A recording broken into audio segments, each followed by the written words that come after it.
এখানে আমি পুঁইয়ের ফল ভাজি করব আলু দিয়ে, ছোট আলু দিয়ে। এখানে তেল দিয়ে দিয়েছি, তেল গরম হয়ে গিয়েছে। পেঁয়াজ, রসুন আর কাঁচামরিচ দিয়ে দিয়েছি। এখন তেলের সঙ্গে ভালো করে আমি ভেজে নিব। তো এখানে পেঁয়াজ ভাজা হয়ে গিয়েছে, আমি এখন পুঁইয়ের ফল দিয়ে দিলাম। আসসালামু আলাইকুম, কেমন আছেন আপনারা? আশা করি ভালো আছেন। আমরা আলহামদুলিল্লাহ ভালো আছি। তো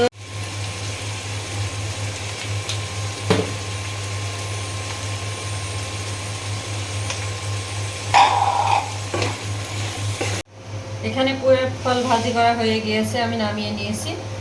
এখানে কড়াই বসিয়ে দিয়েছি, কড়াই তেল দিয়ে দিয়েছি, তেল গরম হয়ে গিয়েছে। আমি এখন হাঁসের ডিম ভেজে নিব, হলুদ মাখিয়ে রেখেছি।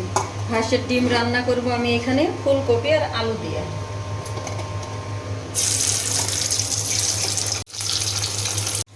তো ডিম ভাজি করা হয়ে গিয়েছে, আমি উঠিয়ে নিলাম। আর এই তেলের মধ্যে এখন আমি ফুলকপি আর আলু ভেজে নিলাম। অল্প পরিমাণে একটু হলুদ দিয়ে দিলাম, অল্প পরিমাণে একটু লবণ।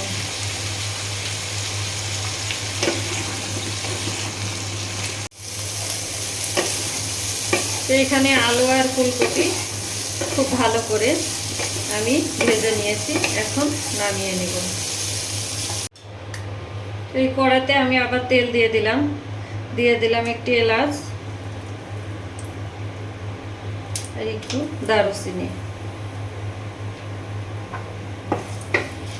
দিয়ে দিলাম পেঁয়াজ কুচি। নতুন পেঁয়াজ কাটা খুব সমস্যা।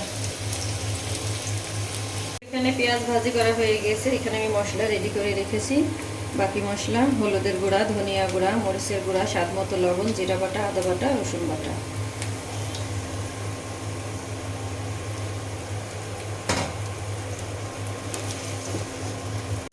এখানে মশলা কষানো হয়ে গিয়েছে, আমি এখন ভেজে রাখা ফুলকপি আর আলু দিয়ে দিলাম। এখন মশলার সঙ্গে ভালো করে আমি কষিয়ে নেব। এখানে ফুলকপি আর আলু খুব ভালো করে আমি কষিয়ে নিয়েছি। তারপরে পরিমাণ মতো পানি দিয়ে দিয়েছি। এখন ফুটে উঠলে আমি ডিম দিয়ে দেব। তো এখানে যে ডিম দিয়ে দিয়েছি, তরকারিটা অনেকটা হয়েও এসেছে। এখানে তেল দিয়ে দিয়েছি, তেল গরম হয়ে গিয়েছে। আমি এখন পেঁয়াজ দিয়ে দিলাম, পেঁয়াজটা ভালো করে ভেজে নেব। এখানে রান্না করব মুরগির গোশ দিয়ে, আলু দিয়ে রান্না করব। তো পেঁয়াজ ভাজি করা হয়ে গিয়েছে, আমি এখন দিয়ে দিব জিরা বাটা, রসুন বাটা, আদা বাটা আর হচ্ছে এলাচ বাটা। এখন তেলের সঙ্গে ভালো করে আমি আদা বাটা, পেঁয়াজ, রসুন বাটা ভালো করে কষিয়ে নিব, কাঁচা গন্ধটা যেন চলে যায়।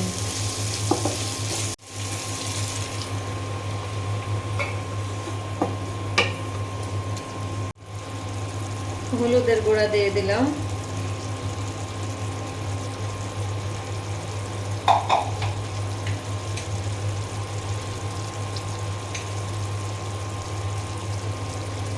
ধনিয়া গুঁড়া, মরিচের গুঁড়া, স্বাদ মতো লবণ। সব মশলা আমি একসঙ্গে ভালো করে কষিয়ে নেব। এখানে মশলা ভালো করে কষিয়ে নিয়ে আমি গোশ দিয়ে দিয়েছি। এখন গোশ কষানো হয়ে গিয়েছে, আমি এখন আলু কষিয়ে নেব। আলু দিয়ে দেব।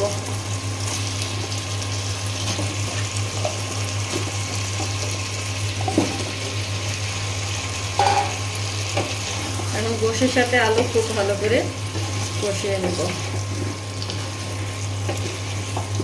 এখানে গোশ কষানো হয়ে গিয়েছে, আমি এখন পরিমাণ মতো পানি দিয়ে দিলাম।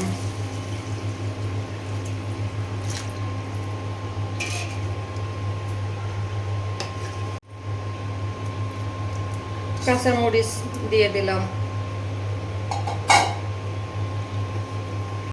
তো এইখানে এই যে সব রান্নাগুলো হয়ে গিয়েছে। এইখানে মুরগির গোশ দিয়ে আলু রান্না, আর এইখানে হাঁসের ডিম দিয়ে ফুলকপি আলুর তরকারি, আর এখানে যে পুঁইয়ের ফল ভাজি আলু দিয়ে, এখানে সালাদ কেটে নিয়েছি, আর এখানে ভাত আছে। তো এখন বিকেলবেলা দুপুরের খাওয়া দাওয়া শেষ করে একটু রেস্ট নিয়ে বিকেলবেলায় চলে আসলাম। পায়েস রান্না করবো এখানে আমি। এখানে ঘি দিয়ে দিলাম।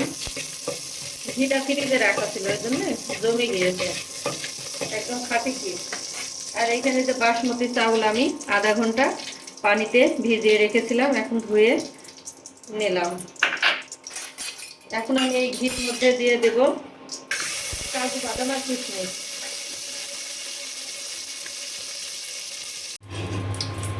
এখানে কিশমিশের কাজু বাদাম ভেজে নেওয়া হয়ে গিয়েছে। আমি এখন এই ঘিয়ের মধ্যে চাউল ভেজে নেব। এখানে হাতের মুঠে 1 মুঠো চাউল দিয়েছি আমি। দুধ আছে 1.5 কেজি। এখানে চাল দিয়ে কমিয়ে কতটুকু, আধা লিটারের একটু বেশি হবে। চাউল ভেজে নেওয়া হয়ে গিয়েছে, আমি এখন দুধ দিয়ে দিলাম। অল্প পরিমাণে একটু দুধ রেখে দিলাম, এটা আমি পরে দেব।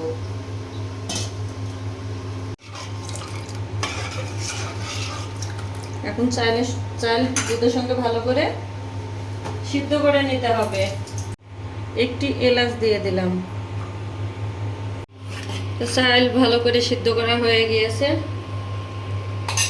এখন আমি দিয়ে দেব খেজুরের পাটালি। এটা কিন্তু আমি একদম সরাসরি গরম দুধের মধ্যে দিচ্ছি, কারণ একদম খাঁটি তো, এটা ছানা কেটে যাবে না।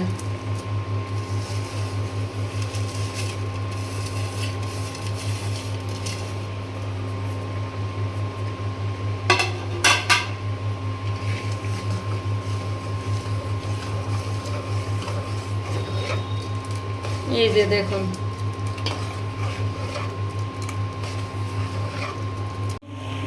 এখানে যে দুধটুকু আমি রেখে দিয়েছিলাম, ওই দুধের মধ্যে আমি এখন গুঁড়ো দুধ দিয়ে দিলাম।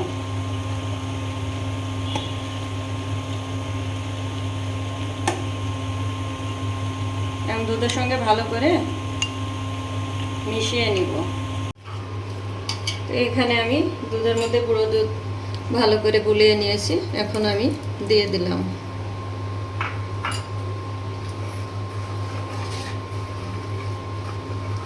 গুড়টা যদি খাঁটি হয় না, পায়েস খেতে কিন্তু অনেক টেস্ট হয়। কালারটা কত সুন্দর এসেছে। এখন আমি দিয়ে দিলাম ভেজে রাখা কাজু আর কিশমিশ।